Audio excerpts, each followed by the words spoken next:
안녕하세요. 샘쌤의 얼2입니다. 오늘은 팬과 대기 안정도에 대해서 배워볼게요. 미리 올려주지 못해서 미안합니다. 지금 쌤 여행 중인데 그래도 지금이라도 한번 올려볼게요. 네, 먼저 팬 그리고 치누크, 높새바람 다 같은 말인데요. 많이 들어봤죠? 불퍼 공기가 산을 넘으면서 산을 넘기 전보다 고온, 건조해지는 현상을 말합니다. 자, 왜 고온 건조해지느냐? 바로 공기 덩어리가 단열 변화를 하기 때문이에요.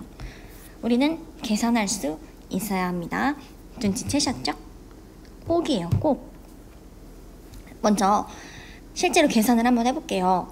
이거는 여러분들이 정지를 하고 직접 계산할 수 있어야 돼요. 알았죠? 자, 지표에서의 공기가 30도씨, 이슬점이 22도씨였어요. 300의 높이는 2000m래요.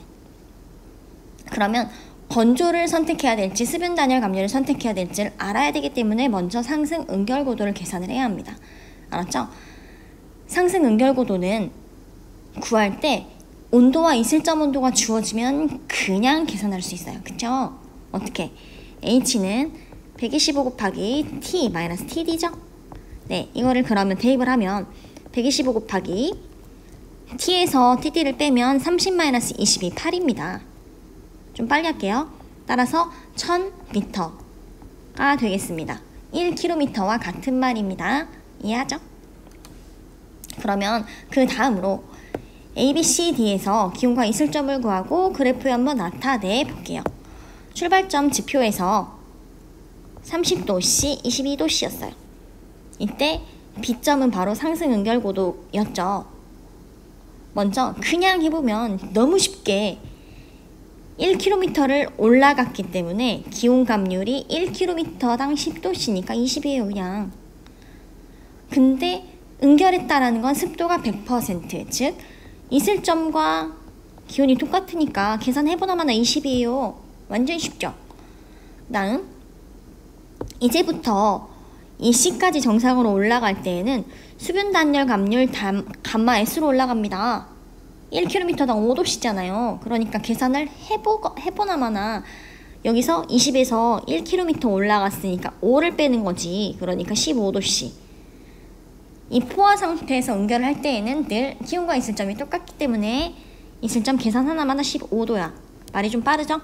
어차피 배속으로 볼 거니까.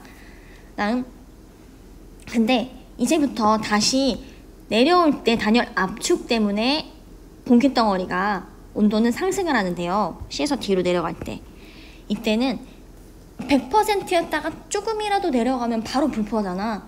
그러니까 불포화 공기의 수분 단열 불포화 감기의 단열 감률을 선택을 해야 돼요. 그래서 건조 단열 감률 감마 D로 계산을 하면 2km를 내려갔기 때문에 10 곱하기 2를 하면 20을 더해야 돼요. 알겠죠? 그래서 기온은 20을 더해서 35가 되고요.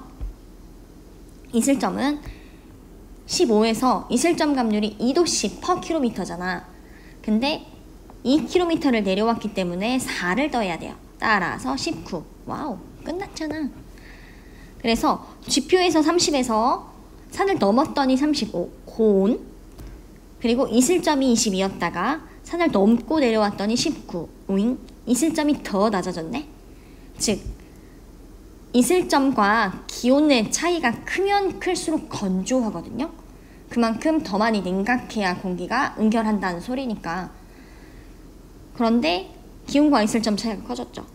건조해졌죠? 맞아요. 이게 바로 높새바람 팬이에요. 이렇게 하면은 조금 서운할 수 있어서 정석대로 계산을 한번 해줘 볼게요. 단위 표현까지 잘 한번 해볼게요. 먼저 B고도, 즉 상승 응결고도 H에서의 기온과 이슬점을 구하기 위해서 처음 지표에서 30으로 출발했으니까 30에서 빼야 돼. 얼만큼? 건조 단열 감률이 100m per 1도씨의 감률이죠. 곱하기 1000m까지 갔어요. 그쵸? 이때 미터 약분, 여기 도시 빠졌네.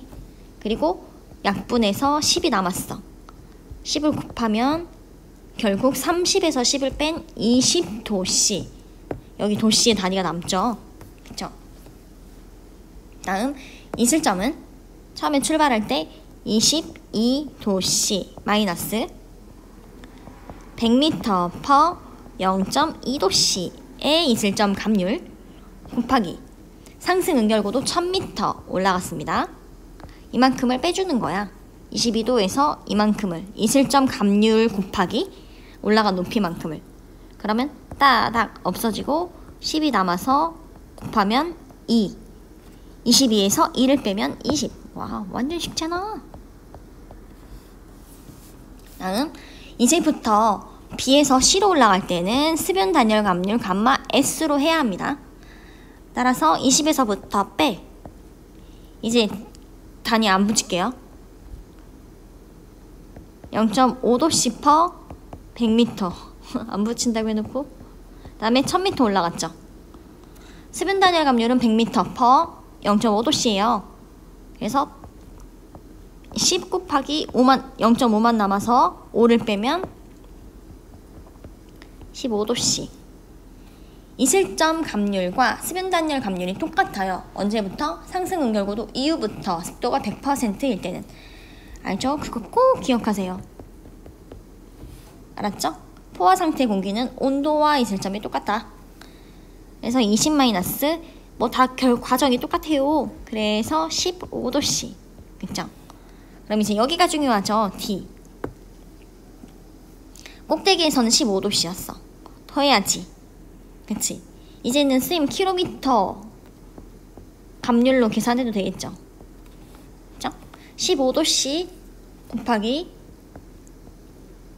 15도씨 더하기 10 곱하기 내려온 높이가 2km니까 2 35도씨죠? 그 다음에 기온 아니 이슬점 이슬점은 15에서 더해 2도씨 per 킬로미터 그리고 내려온 높이가 2km니까 2를 곱해서 4, 19 계산 끝 됐죠?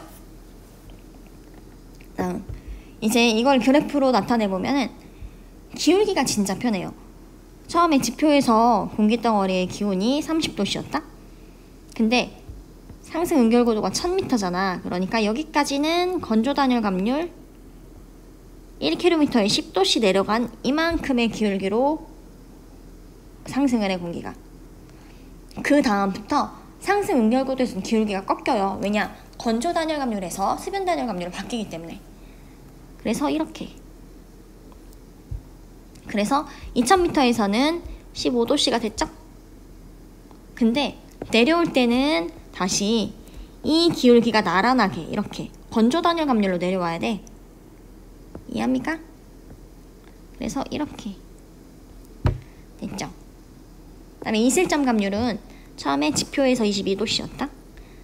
근데 1km에 2도씨만큼 떨어지는 이 기울기로 올라가. 그 다음에는 수분의 기울기랑 똑같아. 그 다음엔 다시 불포화 상태의 공기 이슬점은 이 기울기니까 기울기만 나란하게 그림이 요래. 그쵸? 그래서 올라가는 공기는 이렇게 내려가는 공기. 올라갔다가 이렇게 내려오죠? 네. 꼭 여기를 마스터하기 바랍니다. 그러면 이어서 다음 강의는 다음 순번으로 올려줄게요. 안녕.